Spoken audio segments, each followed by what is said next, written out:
All right, let's have a little fun. It's certainly related to the topic, but I couldn't resist. So let's think about story starters. Not necessarily that 4-year-olds are ready to do, but that when you understand them as the adult storytelling leader and role model, it can be helpful. Stephen King, the author, says, an opening line should invite the reader to begin the story.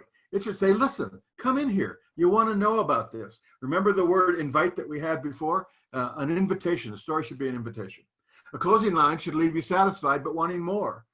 Another kind of invitation to continue, a nudge to wonder what happens next, a provocation about what you could do now that the story's over. And classic fairy tales often begin with the once upon a time and the end with the and they lived happily ever after.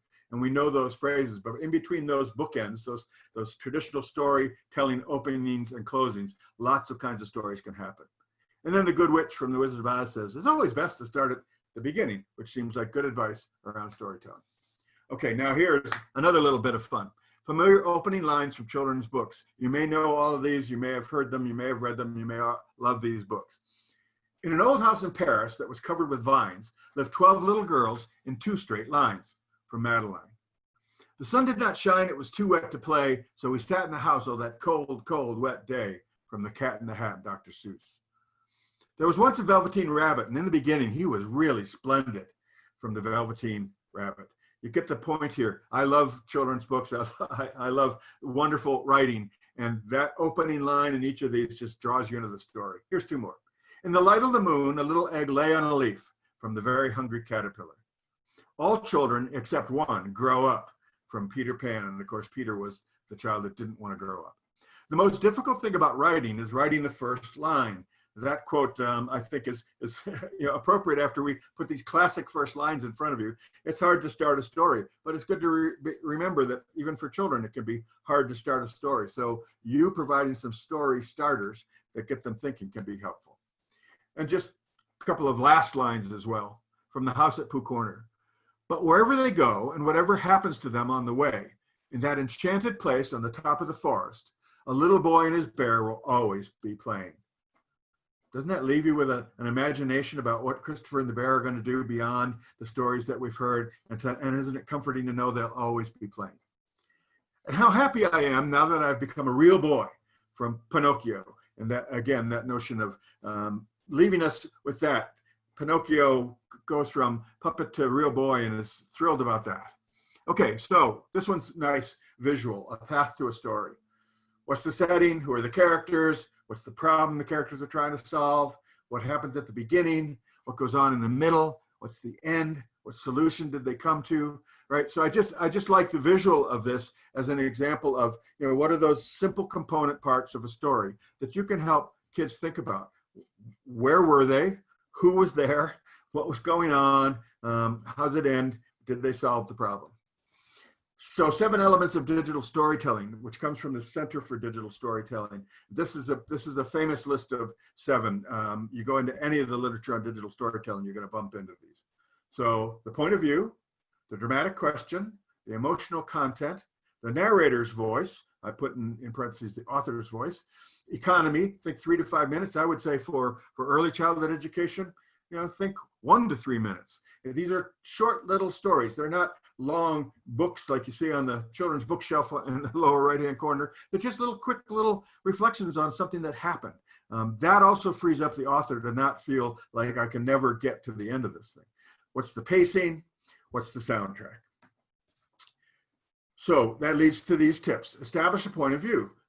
Who is the narrator? Why is he or she talking to us? Who's telling the story? I love it when it's the child who's telling their own story. That's giving them voice and authorship. That's a double win. Ask a dramatic question. Problem to solve, desire, action, realization, what's happening. Include feelings. So what are the emotions associated with your narrative? So you can prompt that as kids are writing their stories. How were you feeling? What do you think the other kids felt at that time, right? Starting to ask those questions about that lead to thinking about empathy and understanding other people's emotions. How do the characters feel? How do the readers feel? You want to establish your voice. What does your narrator sound like? Again, I'm going to really encourage you to think about how we get the narrator to be the child, to tell their own story, literally. What's the power of the soundtrack? Do we have music? Do we have nature sounds from the nature walk, whatever it happens to be? Manage the length. Again, keep it short and succinct. This is not storytelling in 4th grade or 6th grade or 8th grade. This is storytelling with 4-year-olds. A tiny little, quick little thing, an explanation of one photo can be a story. And then again, this idea of pacing. So there's some features of digital storytelling as well. Audience. Stories have a particular audience in mind. So who is the story being written for? What's the purpose? Stories are trying to accomplish a task, to inform, to educate, to entertain, to scare, whatever the task is, right? And again, I want to be clear. These storytelling features are for you as the educators, to have in mind as you provide prompts and nudges and encouragement for kids as they start to mess with story, so that over time they begin to weave into their narratives, their short stories, some of these ideas that fit in the larger context of storytelling. Content. The content has to be meaningful. We use digital content to enhance the story and engage the reader. So again, what kinds of things can we bring into our digital storytelling from outside? Photos of architects, artifacts, children's photos, children's art. Voice. Stories are told from a specific perspective. So use the narrator or teller's voice. I just said it 3 times, I'll say it 4. Get the child to be the narrator of their own story. Record their voice. Let them hear their voice when they read back the story. So powerful. Let them tell it orally and show it off, but also if you're recording a voice, get theirs on tape. Technology. Use tech tools to integrate all kinds of media. We've hit that hard. Connections. Good stories connect with the reader. So helping a young child to understand how their story has meaning to their family or to their grandparents or to their classmates is a part of understanding that stories connect with others. And then economy. Stories that tell just enough to get the point across. Well, again, I'm encouraging you with very young children, with preschoolers and kindergartners to think about literally short stories, just as a way for them to get started at the notion of, I have a story to tell. So digital storytelling, again, you can take a look at this website, and this is included in the handout. Karen Liranen has this amazing website. She uses Book Creator, but there are others out there that use other platforms, as I've mentioned.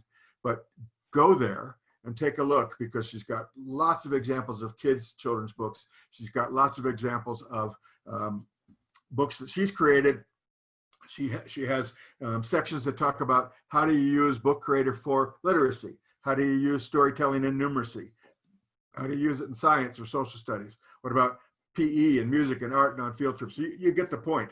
This teacher sees digital storytelling deeply embedded across the curriculum and with power everywhere. So the power of story as it relates to all aspects of the curriculum and of learning in a 4-year-old and a 5-year-old classroom, it's right there as a powerful tool. So again, on the handout, you'll have this link, and I really do encourage you, like I did earlier about going to the Book Creator site. This is a site by a teacher who uses Book Creator, so you can see how that plays out. So digital storytelling for teaching and learning. How will you integrate digital storytelling into your teaching? What's the opportunity here? How do you fit it into remote teaching, and how do you fit it into when we get back together in the classroom? How can you integrate digital storytelling into children's learning across the curriculum? It's not just a language and literacy activity. It takes language and literacy to tell the story, but language and literacy can help us understand other aspects of life and learning. What tech tools do you need to get started? As I said from the very beginning, really a digital camera. If we have nothing else, we're already in the storytelling business. But I'm guessing you have more than that at your command. And when you have an iPad and as a teaching tool, then you've got a really powerful way of using technology. Think about that for just a moment, and it's the same with the smartphone. I had a friend once describe to me that the power of a smartphone was that every media lived right next to every other media in this tiny little package. That's pretty good conceptually, right? So your music lives next to your book collection, lives next to your email, lives next to your text messages, lives next to your Google searches and your maps. They're all there in this tiny little package. And so the opportunity to connect those things is there in those digital tools. So have some fun with that. I would recommend, before you dash into this, that you do a little digital storytelling yourself if you've got children at home with you now, or even on your own, so you start to understand the process and what tools work best, and then you can help children. And how can you use digital storytelling to enhance family engagement? So this idea that as children create stories and you share stories, you create a different kind of connection with parents. Let me give you a couple of other ideas about stories before we wrap up. One is, someone could have a camera in the dramatic play area and capture some dramatic play. Right now, during the pandemic and during shelter in place, I think it's really critical to find ways for children to get involved in dramatic play and as an extension in storytelling, so they can tell us, show us, help us understand how they're feeling, what they've missed, what's been okay, what they really can't wait to get back to. This notion of what was life before all of this, what was life in February, and then what's life been since, and what do we imagine life being after this? So the power of story and the power of dramatic play is that it gives you a window into the child's thinking and into their emotions, and that's really valuable. So think about that. I had a teacher who did something called the Inventor Studio, and every week a child was the inventor and would work closely with the teacher on this with an iPad.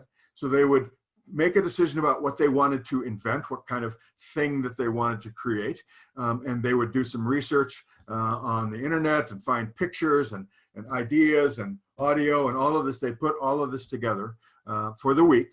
And then on Friday morning, the inventor got to be the presenter to present his or her invention to the class. This was so powerful. One, it created great partnership between teacher and child around a specific child having the focus on them and their invention for the week. It really was digital storytelling.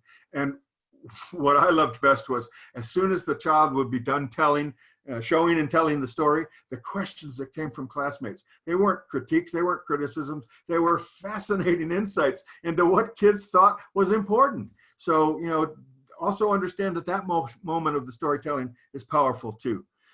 Take your mobile technologies out on a nature walk and capture what's going on in the neighborhood, capture what's going on the playground, capture what's going on an outing that kids can take safely with parents. That's a really easy one and an obvious one, and it may be the best one to give parents a tip on for starting digital storytelling with themselves. Is just, you got your smartphone along, here's a chance to do that. I have a colleague in Oregon who uses digital microscopes with kids to help them really look closely and examine phenomenon. And that turns into a story because the digital microscope allows a child to look really closely at a seed or a bug or a plant, and then save the image on the computer and then talk about what they saw. So again, you see the progression here. We're already noticing. We're already looking at things closely. We already feel deeply about things as a 4-year-old or a 5-year-old. So we're just bringing together those natural instincts, and we're handing them a tool to take it a little bit farther. That's the power. That's why I get excited. What about just a simple show and tell, right? Everybody gets to go take a picture of something that they're excited about and want to talk about, and then they come back and we each have a chance to show just one image and tell our story about why we thought it was important. These are just a few of the ideas that I've seen teachers doing amazing things with. And so again, it's that notion of storytelling meets digital technology, meets child's interest and fascination and desire to explore their world, meets digital storytelling all the way. And as we get close to winding down, I love this piece from Dr. Seuss. You're off to great places. Today is your day. Your mountain is waiting, so get on your way. So Dr. Seuss is leaving us with this nudge that there's more left to do. You've learned about these things. We've climbed the digital storytelling mountain, as it were, and now we need to move along. Okay, so one more pause for you here. Take a moment to review what you've learned and what you're thinking about digital storytelling in young children, and respond to these. Just jot down a few little notes about each of these 4 questions, and we'll be back in a minute to wrap up.